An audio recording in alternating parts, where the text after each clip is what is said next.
Hey guys, welcome to Nerdarchy for Nerds by Nerds. I'm Ted, hanging out with some of the colleagues today. Dave. Nate. And today we're going to present you with Game Master tips, how to be a strong DM. So, what's Get your DM weight up, kid. No, so essentially, like there's a lot of elements that go into GMing. Okay, some people are really good at doing voices. Some people are really good at role playing, and they don't necessarily have to be the same thing. Right. Some people are really good with different story elements and different plot elements, and so the purpose of this video is to help you guys be the best DM you can be. And one of the biggest pieces of advice I can give you is by being your own GM, don't try and be in somebody else's. Right. If you're not a strong voice guy, then don't focus on that. Right. So focus what you're good at.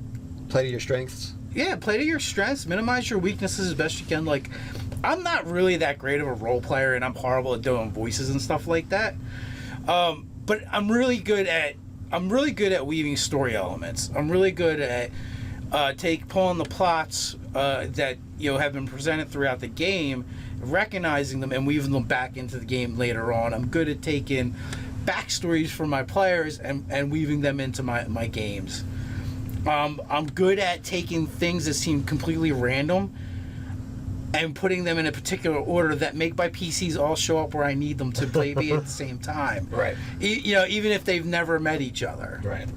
So a strong session 0 is something that you would focus on. So Always, you want a big showing at session 0 to really get all that together.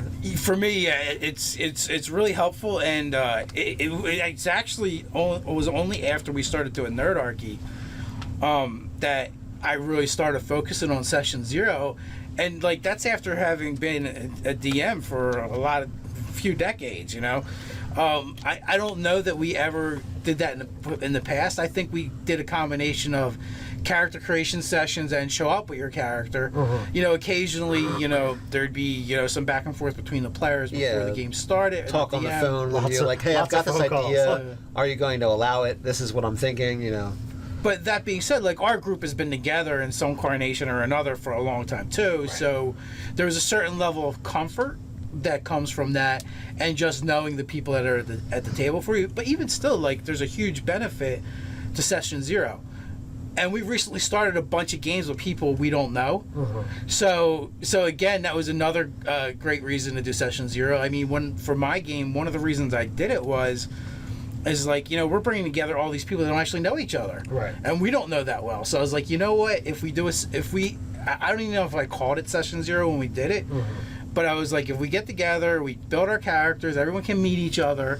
I think for your Griffin Gaff campaign, we had a get together, but I don't believe we called it session 0. For your Outcast game, which was only 2 months ago, our session 0, we totally had a session 0. It was labeled as such. Yeah. But during that session 0 that wasn't labeled as session 0, I spent that whole time taking notes from people talking about their characters. Right. And I think that's very important.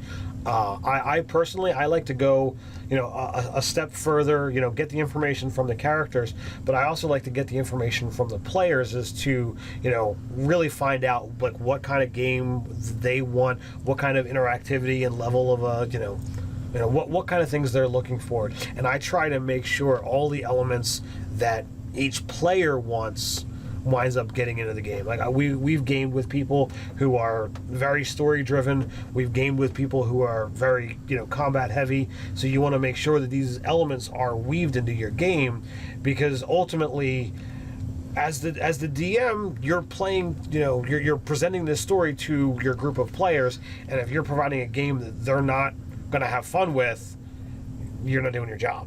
So, I look at, you have to make sure you have the elements that your players are going to want. That's a good point, because so what Ted just really said, this is what I heard anyway. Ted is focused on for his game on the element of the players. Like, what do the player want? What their goals as players, not as characters. Where I did the opposite. Like, I'm like, what do the characters want? What are these characters about? So they're two different styles of DMing, and they're two different approaches. Well, I try to do both. You know, it's really difficult. My game, I'm somewhere between 7 and 9 players at the moment, so it's a little bit tricky to try and weave everything together. So when you've got that many players sitting around the table, you're not going to be able to fulfill everything for everyone every single session. Yeah, well, for the purpose of this video that we're doing right now, though, the important thing is like looking at different elements of GMing and how, Right, that's true. how that breaks down, and how you guys can take that information back to your table and go, oh, wait a minute, I don't actually have to be all things to everyone. Right. Yeah, so there's different things, you know, that people can focus on. So the next thing is material prep. And we've spat this out a number of times. You know, on our website, there's a link to getting a copy of the Lazy DM, the Lazy Dungeon Master, and it's a really great book. And Dave and I have both run sessions with literally 3 words, 3 sentences written down on your paper, and that's all you need to run, the session for the evening, and off you go. And I want to say that's a level of comfort.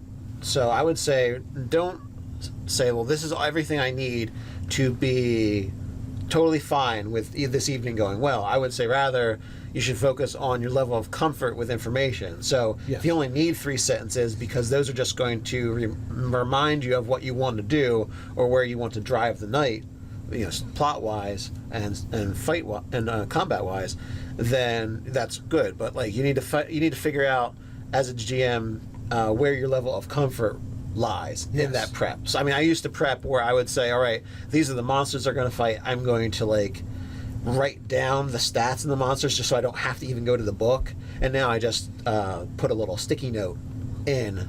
Well, yeah, I do. In the monsters manual. I've done everything from blank piece of paper in front of me to, like you said, I've written out the stats. I've written my own flavor text. Descriptors of everything. And basically, by the end of the adventure that you're preparing, you've written a module. Yes, and I actually have some of those notebooks, from old campaigns up in the attic, where you have all of that information that you could just literally, okay, let me type this up and release it. It's done. And my point is, at the time, that's what you felt like you needed to be at, like a comfort zone for actually being ready for the session. While now it's like, well, you'll do with what you got. Oh, I've got a blank piece of paper. I guess this is what I got. But a paragraph or 2, and you're ready to go based on the evening. So while other people are still going to be at that level where they want stuff written out, or they want to be able to focus on something else, some other aspect that they want to put out there. Let's say they like doing voices, or their character, the people seem to really like that, so they're going to try and do that. Even if it might not be what they're best at. But they can kind of like focus on those things because they're good at where they are with the amount of preparation. But again, like I don't do much prep on my stuff, except when I write like part of the backstory for the world we've got. But then I also just say, well, I'm going to use that later, and then I write specifically what I think is going to be going on. Like, oh, this is a point I want to bring up. So I wanted to bring up comfort level, and I also wanted to bring up for my style, because I have like a large background in different crafts and information, and like a jack of all trades kind of approach to a lot of different knowledges, that small attention to detail that seems real in the bringing realism to the fantasy game. I don't mean, well, a longsword would not really do that type of damage. I'm not that. You're putting Ted to sleep here. Yeah, all the game statistics aside, like, describing what actually happens in the combat based on rolls, I like doing that. So description and attention to detail is where my players seem to get the most enjoyment, because they're like, I really feel like the world's real because of these strange details that I put in. Right. Like a guy was paying 250 gold. This is an example. 250 gold for a contract with the players. They signed the contract, and they're like, all right, well, here's your partial payment. It was 500 gold. Here's a partial payment of 250. Meet me in this city with the item, and I'll give you the rest. Well, he gives them trade bars, which are these bars of gold and silver that you just can't take to a tavern and go, here you go. Well, it's because he didn't have a fat stack of. Imagine carrying it like, oh, $250, no problem. Here's a $100 bill. You should have still paid them in wheat. And a $100 bill, and here's a $50. Because I'm dealing in like large quantities of money. You're not going to carry around 250 Sacagawea dollars, you know, like it doesn't make sense to do it that way. Right. So that's why I was going for that kind of more of a realistic kind of quantity. If you had 250 gold, what was it really be in? Right. So there's those little attention to details that I like to excel at, and I enjoy in bringing it to the table. And I guess because I do that well, my players appreciate it. So Cool. Well, so yeah, I mean, really, there's a lot of different roads you can take to get to that end destination of a fulfilling, satisfying game that your players enjoy. So, like, if you're online and you're watching Acquisitions Inc., or you're watching The Provokers, or one of these other games, or even a Nerdarchy game, like, you don't have to GM the way any of us do it or any of those people do it. You know, you have to find your comfort level and figure out what you're good at and focus on that. You know, the other stuff, yeah, you're going to end up having to do it because, you know, being the DM is like you're a jack of all trades anyway. Right. But, you really focus in and hone on those things where you have mastery and comfort. You know, so maybe you need to do a lot of prep work and you always need to have things organized. So a sandbox game is not a good game for you to run, which that's fine. Like, you know, until you get comfortable at that level where you're just going to, you know, do everything, you know, on the fly, you know, run linear story arcs. I mean, people call them railroads, but, you know, yeah, with really, really, really wide tracks is the DMG info. yeah, it's DMG info. I like to think of it I run a sandbox that's really the Matrix. That's what I run in my games. Nice. They're actually in a system. They just can't recognize it that it is actually a system. The next thing I would say is, well, you know, if you do the kind of thing where you're prepping little while you're actually playing, or regardless of how much you're prepping, while you're playing, make sure you're taking notes, or if you can actually contract one of your players to take notes during the game, you know, so that whenever they meet an NPC, you know, well, what's the place, what's the business called, what's the NPC's name, what's a base description, you know, having all of that so that if the players wind up coming back to that same place, they have access to that information and you have access to that information. So that enriches the world. It makes it, as Nate said, more real. I thought that was implied by when I run from a blank sheet of paper. That's literally the reason why I have a blank sheet of paper when I have no material. It's so I can write the notes down. They're like, thanks for giving me material, guys. This is good stuff. This is going to be for next session. So yeah, well, there is that. No, that's a good tip, Ted. But you know, I just, you know, and the other thing is when players give you some kind of choice, like in my game, the guy, you know, the players kept going to the place that had the really good bread. Well, we made that a thing. You know, we that place wound up getting so big because, well, the heroes of the town keep wanting to go to Evan Wynn's bakery. And I even let the players name the place. So having them have input in the game to enrich the world, to make choices, ultimately the PCs are going to, their choices are going to affect the world. They're going to affect the game. So make their choices count. Make their choices mean something in your world. So yeah, that was my point. Well, yeah, it's a good. I'm glad I didn't interrupt you. Yeah, as a DM, let your players do the work for you. Like, let them name stuff. Like, you know, in the Outcast game, I totally threw the one player a curveball. She's like, "What?" Because I was like, "What's the name of the street your shop's on?" I'm like, "No, just give me a name. It's fine."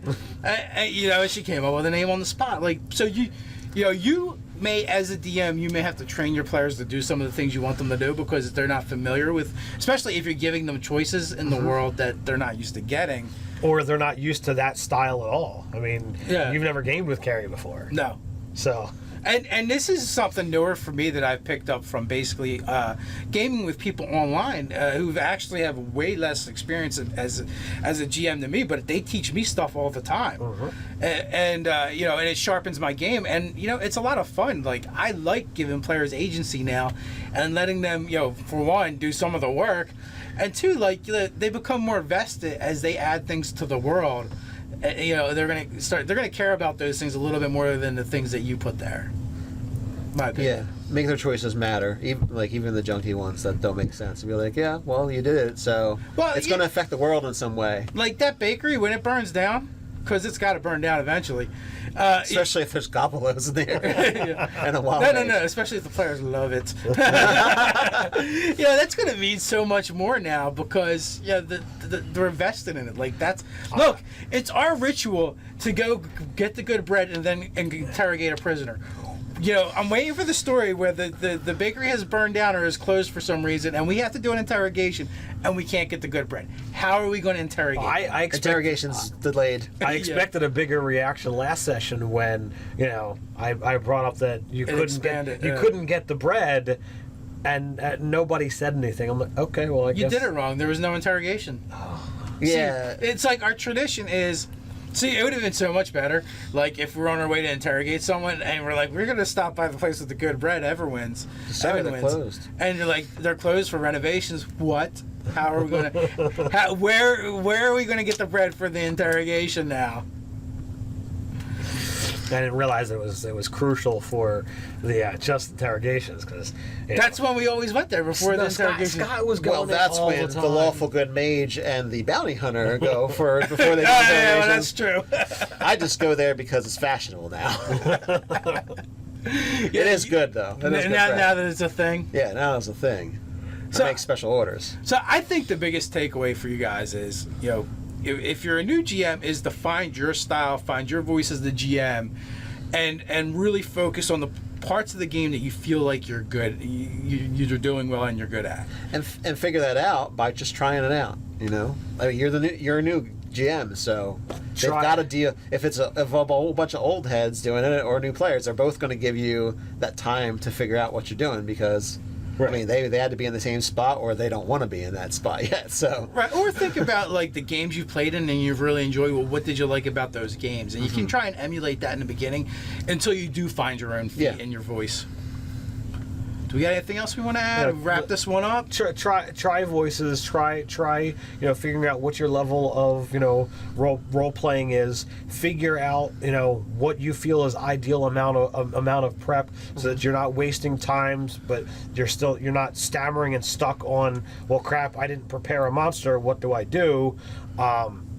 Figure out what hole you fit into so that you can provide the best game for you and the players, because ultimately as a DM you have to be having fun too.